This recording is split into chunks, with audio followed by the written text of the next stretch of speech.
V predchádzajúcom dieli o Vianociach som spomenul nakupovanie. Bezohľadné míňanie peňazí v obchodoch, pričom časť z nákupov sa jednoducho vyhadzuje do koša. Dnešný podcast bude mierne nadväzovať na túto myšlienku, avšak nie je ohľadom míňania, ale bude o správaní sa ľudí. O správaní sa ľudí v obchodoch.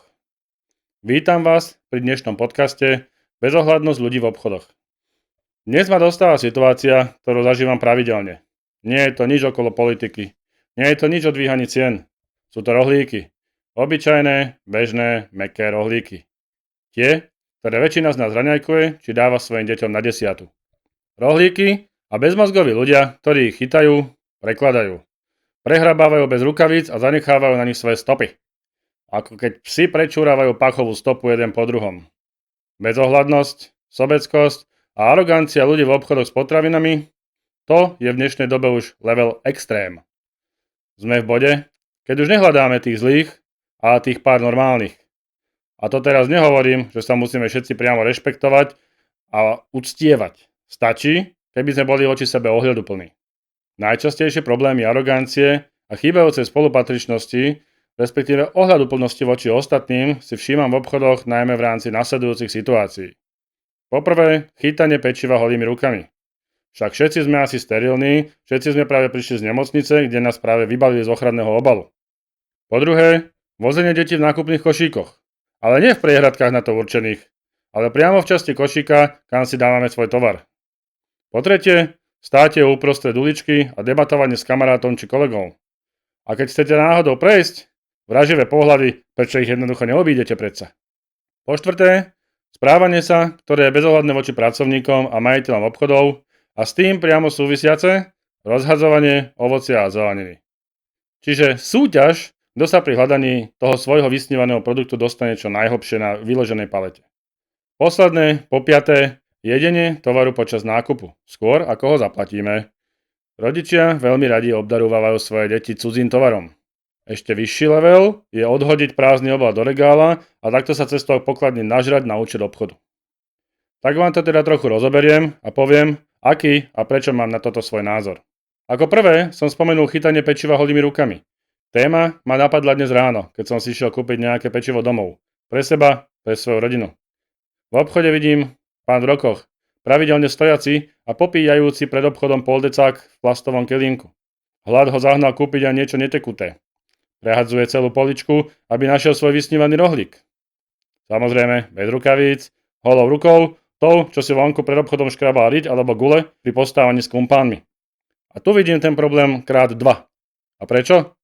Pretože, poprvé, zákon sám hovorí, že manipulovať, čiže chytať pečivo sa musí tak, aby ste sa ho nedotýkali priamo. Takže kliešte na pečivo, či jednorazové rukavice, proste povinnosť. A po druhé, úcta k ostatným ľuďom, alebo aspoň rešpekt. Vy tiež nechcete, aby váš chleba či rohlíky, ktoré idete naberať pre seba či pre svoje deti, ochytalo pred vami už niekoľko ľudí. Ľudí, ktorí si pred chvíľou utierali sopel do rukáva. Alebo chytali aj to, čo nečakáte. Na toto mám jednu spomienku, ktorá sa mi zarila v pamäti ako prvá pusa. Len na toto nespomínam až tak rád ako na tú pusu. Pracoval som v jednom známom veľkom obchode s potravinami. Na vlastné oči som videl, aké hnusné hovada vedia ľudia byť. A nielen mladí nevychovaní fagani či neprispôsobiví občania. Bavíme sa aj o normálnych dospelých ľuďoch a aj o starších ľuďoch. O tých starších ľuďoch, ktorí od mladých vyžadujú slušné správanie. Na vlastné oči som totiž zažil situáciu navracania. Starý pán, slušne oblečený. Kľudne by som ho typoval, že je každú nedeľu v kostole.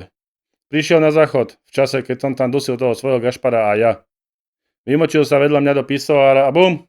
Šok! Pán len otriasol a išiel preč. Umývadlo nič, ani ho nezbadal, ani si ho nevšimol. Čiara rovno do obchodu a ako naschvál priamo k pečivu. A tamtou rukou, ktorou si pred 2 minútami otriasal vtáka, siahol bez akýchkoľvek ostychov do rohlíkov. Samozrejme, treba sa v nich trochu pohrabať a nájsť na spodku ten najkrajší. Áno, videl som ho na vlastné oči, išiel som od toho záchoda za ním až po to pečivo. Viete si predstaviť, čo všetko ma vtedy napadlo, keď som mal v hlave ešte živý obraz toho, ako trase rukou na toalete, držať svoju ovednutú pýchu tou istou rukou, ako teraz hladká pečivo? Humus! Samozrejme som ho hneď konfrontoval, ale viete, ako ľudia na takéto konfrontácie reagujú. Niečo zafrfle, niečo na spôsob, čo ti je potom? Otočí sa a ide ďalej. Po tomto zážitku som naberanie pečiva holými rukami začal brať naozaj vážne. A to je jeden z tisícov, čo sa v obchode každý deň premelú. Stačí, aby pár z nich bolo takto retardovaných. Človek vlastne nikdy nevie, čo si dá do úst. Asi na to zatiaľ nikto neumrel, ale chytáme všetko možné, tak prečo nebyť ohľaduplnejší? Či pocit slobodného rozhodnutia sa všetko ignorovať je silnejší? Verím, že po vypočutí tohto príbehu spred pár sekúnd sa nie jednému z vás mierne potočil žalúdok. A preto na to treba ľudí upozorňovať. Preto ich treba verejne a náhlas zahambiť, že si nedali tú hlúpu rukavicu a prehadzujú tam rožky ako lopatou uhlie. A tie ich obľúbené výhovorky, ako však ja som chytil len tie svoje a iných som sa nedotkol. Pritom ja sa na ňo pozerám z blízkosti 1 metra a sledujem, čo robí. Asi som slepý, keď vidím, ako vonkajšou stranou prstov posúva iné rohlíky, keď naberá tie, ktoré sú podľa neho najkrajšie. Netreba sa toho báť, ozvať sa. Netreba sa báť konfrontácie. Pri najhoršom niečo odvrkne, ale vy viete, že ste spravil, alebo spravila, dobrú vec a on si ožil trošku verejnej hanby. A ak to časom zmení aspoň jedného jediného človeka, ktorý začne používať rukavice, tak to stojí za to. Škoda len, že väčšina ľudí ide ďalej a nič nepovie. Potom to vyzerá, že to je všetko v poriadku. Ale čo by povedala mamička dieťaťa, ktorý ten istý ochytaný rožok dá o minútu svojmu dieťaťu do ruky, aby malo čo žužľať? V extrémnej predstave je to skoro ako keby to dieťa olízlo to, čo ten spomenutý dôchodca pred chvíľou držal v ruke. A rožok to veru naozaj nebol. Fuj, táto predstava nie je pre každého. No, a tu sa rovno dostávame k inej téme z môjho zoznamu. Prečo by tá matka vlastne mala tomu dieťaťu ten rohlík dávať a prečo by ho malo jesť, keď ho ešte nezaplatili? To je tak strašne hladné, že nevydrží, kým to nakupujete? Je to síce menej závažný problém, ale len vtedy, ak sa to týka poctivého človeka. Človeka, čo tovar na konci nahlási aj na pokladni. A nie každý to robí. Ja svoje deti od malička učím, že kým veci nezaplatíme, nie sú naše. A čo nie je naše, predsa nemôžeme aj zjesť. Jediné, čo som si dovolil, boli okraje z nakrájaného chleba, pretože chýbajúcich 20 gramov z kilového chleba v košiku je za mňa v pohode. Ale keď vidíte, ako deti zbúchajú celý donát či rohlík, alebo mládež vypije energetik a zbuchne obloženú bagetu a podobne, ako som hovoril, keď sú to ešte poctiví ľudia a na pokladni to nahlásia, dá sa to brať, že OK, aj keby sa to nemalo. Ale keďže si niektorí ľudia z nákupu spravia rovno aj obed, nažerú sa veci, ktoré nezaplatili a ani nemienia platiť. Skúste im na to niečo povedať. Ešte začnú po vás vykrikovať, že čo si to dovolujete ich obviňovať. A viete, určité typy ľudí sú ukričanejší než ostatní. Ja som bol vychovaný inak.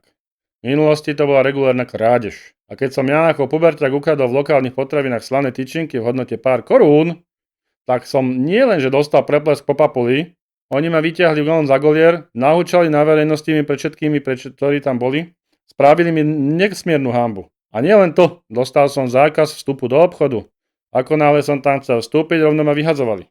Dnes by vás asi zavreli za násilie, napadnutie či týranie.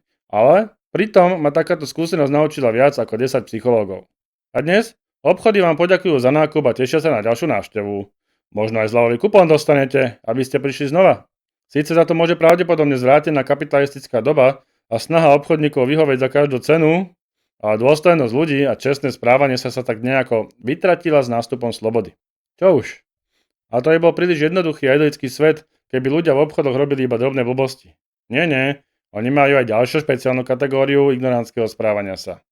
Obdobne ako pri prechode prechodcov, aj v obchodoch je najlepšie miesto na dlhé klebetenie uprostred hlavnej uličky. A ešte lepšie v nejakej úzkej. Kategória zatarasím celú uličku, lebo môžem. Stretnem známeho a už sa ide. Košík krížom cez celú uličku, však prečo by som ho mal odstaviť aspoň na kraj, nech nezavazia. A my sa postavíme hneď za neho, za ten košík, na celú šírku plochy. Keby si náhodou ten košík posunul alebo obišiel. Keď sáme jak staré tetky na ulici, tak dlho sme sa predsa nevideli. No, a ty sa postavíš ku nim s pohľadom, pustite ma prosím. Samozrejme, bez akejkoľvek ich reakcie. Ako keby tam bola neprehľadná stena a ty tam nie si. Tak teda posuniem ten košík a hneď máš z toho pohľadu pocit, že si stretol vraha. Ja, mimochodom, rád mierne vrazím svojim košíkom do toho ich, aby som tak nenápadne upozornil, že je tam možno problém s parkovaním. Dobrý deň, slušne požiadam, či môžem prejsť. Ten horší sa so zlou náladou rovno pýtam, či nenašli lepšie miesto, kde by mohli blokovať celú premávku, však určite sú v obchode sami. 9 z 10 ľudí to hneď berie ako urážku. Však ja som ten chuj, čo robí zle, nie oni. Nie ich sebecký blok ostatných nakupujúcich. Kam sme to dospeli? Asi budem musieť vynaliesť teleport a preskakovať týchto blokovačov vďaka nemu. Ďalšia moja obľúbená činnosť nakupujúcich je vozenie dieťaťa v košíku. Nie, ja nehovorím o malých deťoch v priehradkách, kde tížko sedia a čumia do mobilu. Ten, ktorý im rodičia strčili do rúk, aby boli ticho. Hovorím o deťoch a dokonca aj o mladistvých v priestore na potraviny. Áno, dnešné deti sú lenivé a vy ich nechcete v obchode len preto, aby ste ich naučili správne čítať cenovky, vážiť ovocie či zeleninu. Prípadne, aby ste ich naučili porovnávať výhodnosť ponúk. Aby vedeli, čo sa oplatí a čo už nie. Ľudia ich tam berú hlavne preto, že musia, lebo ich nemali kam odložiť a doma ich same nemohli nechať. Asi preto, že ich doteraz naozaj nič nenaučili, ale je veľmi vysoké riziko, že sa niečo poserie, ak budú doma sami. Takých tých chudáčikov museli zobrať so sebou do obchodu a keďže detské nohy sú na tom horšie ako 90-ročného starčeka, tak sa chudáčikovia musia vyvážať v nákupných vozíkoch. Ale teda nie len bábätka a malé deti, ale v košíkoch často vidíte 8, 10 či dokonca aj 12-ročné deti, naskladané v priestore na potraviny tak, ako keď sa snažíte dostať detskú autodráhu do rovnakej krabice, v ktorej ste ju kúpili. Najhoršie je, že tie deti tam sú v tých istých topánkach, ktorých prišli. Ale nie, oni nemajú nové, nespravili v nich pár krokov po tom, čo si ich obuli z domu. V tých teniskách chodia po vonku kľudne mesiace a naberajú všetku špinu a bordel, ktorý sa dá. Takže si každý vie predstaviť, čo všetko na nich už asi môže byť. Také stúpnutie do hovna po psovi, ktoré nikto neodpratal. Celkom bežný jav. A to má na tom série najviac, že tým ľuďom je to totálne urytí, že v tom košíku zanechajú kľudne aj kus toho hovna. A to len preto, lebo ich dieťatko nedokáže chodiť v obchode po svojich a musí sa vyvážať. A že ďalší človek, ktorý po nich ten košík zoberie, si do toho istého humusu, čo tam nechali stopánok, ukladá potraviny? To je jedno. Mne toto príde ako čistá arogancia a neúcta voči ostatným ľuďom. Lebo keby som si ja otrel svoje topánky o jeho chleba, ktorý si práve nakladá, asi by tiež neskákal radosťou. A dieťa? To bude zase len sprostejšie ako doteraz. Lebo sa naučí, že takéto správanie sa je normálne. Že hygiena ako taká a rešpekt ostatným nepatrí k veciam, ktoré by mal ovládať. Nie je to ešte na to myslieť v bežnom živote. No, a ukončím to bezohľadným správaním sa voči zamestnancom a rozhadzovaním bedničiek s ovocím a zeleninou. To som miloval, už keď som pracoval v jednej obľúbenej sieti obchodov. Týka sa to rovnakého presvedčenia zákazníkov, ako bolo spomenuté pri pečive. Na spodku im zamestnanci v obchodu úmyselne schovávajú tie najkrajšie kusy a oni sú na misii ich nájsť za každú cenu. Keby to aspoň robili s rozumom, ale nie. Oni musia dávať všetko krížom krážom, celé to rozhádzať a pritom ideálne aj pootlkať polovicu ostatných produktov, pretože však tie sú na vrchu, tie sú už určite na nič. Nehovoriac o neustálom neporiadku, ktorý zákazníci takto non-stop vytvárajú a zamestnanec, ktorý akurát na smene, to musí neustále po nich upratovať. Viete, prečo to musí upratovať? Lebo to vedenie vyžaduje. Práve kvôli tým arogantným zákazníkom. Aby všetko bolo stále nastavované tak, že zákazník má pocit výnimočnosti. Áno, aj tí, ktorí si to nevážia. Ako sa to tak ale pri nich asi dá, keď kopec z nich sa správajú ako hoveda? Keď sú napríklad banány v akcii a každý jeden zákazník si musí otvoriť novú krabicu? Lebo tie, čo už sú otvorené, tie, ktoré sa otvorili pred malinkou chvíľkou, tak každá z nich má už o jeden trz menej a určite si už nemáš čoho vyberať a ostali tam len tie najškarečšie a najhoršie. Alebo keď na spodku práve teraz celej vytiahnutej palety sú určite tie najkrajšie karfioly. Dôchodkyňa, ktorá prišla s pomocným vozíkom na chodenie, má zrazu toľko sily, že dokáže celé plné bedničky prehádzať na zem. Musím sa priznať, že keď som v obchode na ovozoch pracoval, viackrát som sa aj nahlas ozval. Mal som pár zaujímavých sťažností na seba. Dokonca až na centrále. Napríklad, keď som videl, ako pani, čo pred 20 rokmi stala v rade na banány a bola rada, že sa aj nejaké vôbec ušli, tak dnes majestátne berie jeden trh za druhým a namiesto položenia ich naspäť s nimi hádže z výšky 1 metra a všetky otrieska. Pretože ona môže. Tak dostala zdrba na celú predajňu. A potom ja sťažnosť. Ale moje svedomie bolo čisté. Proste správanie sa ľudí v obchode mi príde, že je na horšej úrovni ako opice v banánovom pralese. Arogancia, nerešpektovanie ostatných, neúcta k pracovníkom. Ani ja nie som dokonalý, ale nestojím v najpremávanejšej uličke so susedom a nekecám tam, ako by sme sa nevideli 5 rokov. Správam sa k tovaru tak, že nie je môj. A keď som si to aj ja zažil, neberiem zamestnancov daného obchodu ako nejaký odpad, ktorý mi musí slúžiť ako otrok.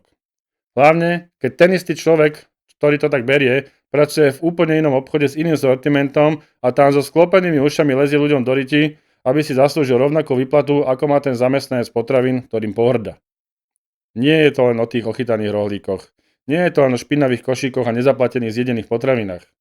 Aj ten pracovník, čo tam pracuje, je nakoniec platený za to, že to tam má byť upratané, čisté a pekné. Je to ale o ľuďoch. O tom, ako sme sa zmenili k horšiemu. Nielen, že ľudia stratili rešpekt k ostatným, oni tuším stratili aj schopnosť racionálne premýšľať. A to nie je len o obchodoch. Tí, čo sa takto správajú v obchode, sa takto určite správajú aj na cestách, u lekárov, na pošte, všade. Bez rešpektu, bez úcty. A to sa prenáša aj na ich deti a z ich detí na ďalšie deti.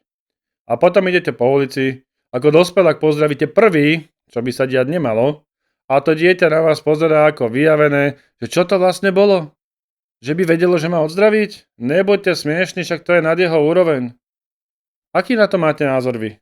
Patríte aj vy do skupiny ľudí, čo sa nad týmito vecami rovnako pohoršujú ako ja? Alebo ste sa práve spoznali a čaká ma od vás ukameňovanie? Ak máte aj vy nejaký príbeh či skúsenosť s obdobným správaním sa v obchode, kľudne napíšte, pošlite, skúsim ich dať dokopy a môžeme si ich spoločne vypočuť. Pozrime sa na to, ako všemožne sa normálnosť stala výnimkou a opak častým javom. Ak chcete podporiť moju tvorbu, v popise nájdete Hero Hero a ostatné linky na socky. Nájdete tam aj bonusy, špeciálne epizódy a dokonca aj miesto, kde sa môžete pýtať na každú blbosť, ktorá vás napadne. Odpoviem, odpíšem a keď bude toho dostatok, spracujem aj do ďalšieho podcastu. Ahojte.